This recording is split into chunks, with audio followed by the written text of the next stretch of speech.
যত দীর্ঘায়িত হবে এই গণতন্ত্রের উত্তরণের যাত্রাপথটা, তত বেশি বিভিন্ন রকমের অস্থির অবস্থা সৃষ্টির একটা সুযোগ নেবে পতিত স্বৈরাচার এবং তার দোসররা। সংস্কারের প্রধানতম প্রস্তাবক তো বিএনপি।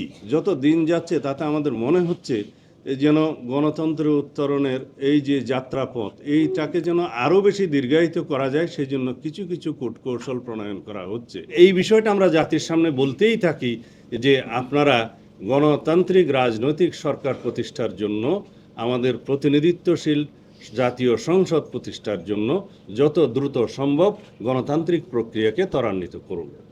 এবং সেই দায়িত্ব বর্তমানে বাংলাদেশের মানুষ গণ অভ্যুত্থানের মধ্য দিয়ে, অন্তর্বর্তীকালীন সরকারের প্রতিষ্ঠার মধ্য দিয়ে তাদের উপরে ন্যস্ত করেছে।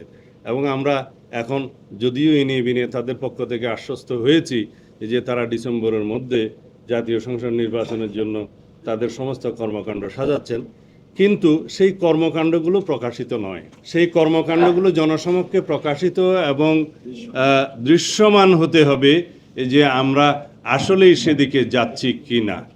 কারণ যত দীর্ঘায়িত হবে এই গণতন্ত্রের উত্তরণের যাত্রাপথটা, তত বেশি বিভিন্ন রকমের অস্থির অবস্থা সৃষ্টির একটা সুযোগ নেবে পতিত স্বৈরাচার এবং তার দোসররা।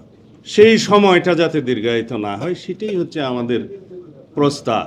সোশ্যাল মিডিয়াতে পত্রিকা দেখি এই যে ওনারা শুধু নির্বাচন করছেন এবং সংস্কার ছাড়া নির্বাচন। সংস্কার তো আমরা চাই, আমরাই সবচাইতে আগে সংস্কার প্রস্তাব দিয়েছি। 2023 সালের 13ই জুলাই 31 দফার সংস্কার প্রস্তাবনা আমরা দিয়েছি। তখন এই সরকার কিভাবে যাবে আমরা জানতাম না।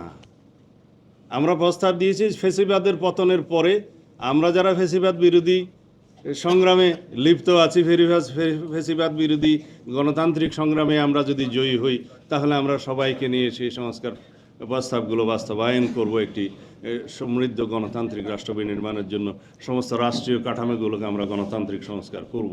তো সুতরাং আমাদেরকে যদি বলা হয় যে সংস্কার শেষ করে আপনারা নির্বাচনে আসবেন, সংস্কারের প্রধানতম প্রস্তাবক তো বিএনপি। জাতির সামনে আমরাই সেটা প্রস্তাব আকারে দিয়েছি অনেক আগে। এবং সেই সংস্কার প্রস্তাবগুলোর সাথে বর্তমান যে সংস্কার কমিশনগুলোর রিপোর্ট আছে, তার মধ্যে হয়তো কিছু এদিক ওদিক থাকতে পারে, কিছু মিল আছে, কিছু অমিল আছে। সেই বিষয় নিয়ে আলাপ আলোচনা আমরা কন্টিনিউ করতে পারবো, আলাপ আলোচনা চলবে। কিন্তু সেই আলাপ আলোচনাকে আমরা সমাপ্ত করে তারপরে যদি বলি যে নির্বাচন হবে, সেটা তো আনসার্টেন ব্যাপার। সেই জন্যেই আমাদের উদ্বেগ হচ্ছে যে সংস্কার যেগুলো নির্বাচনমুখী সেগুলো আমরা চিহ্নিত করি এবং সেগুলোর উপরে আমরা গুরুত্ব দিই, বাস্তবায়ন করি। যে সমস্ত সংস্কার প্রস্তাবগুলো নির্বাচনের জন্য আমাদের আগে বাস্তবায়ন করা দরকার, সেটার ভিতরে একটা জাতীয় ঐক্যমত সৃষ্টি হোক এবং সেগুলো আমরা বাস্তবায়ন করি।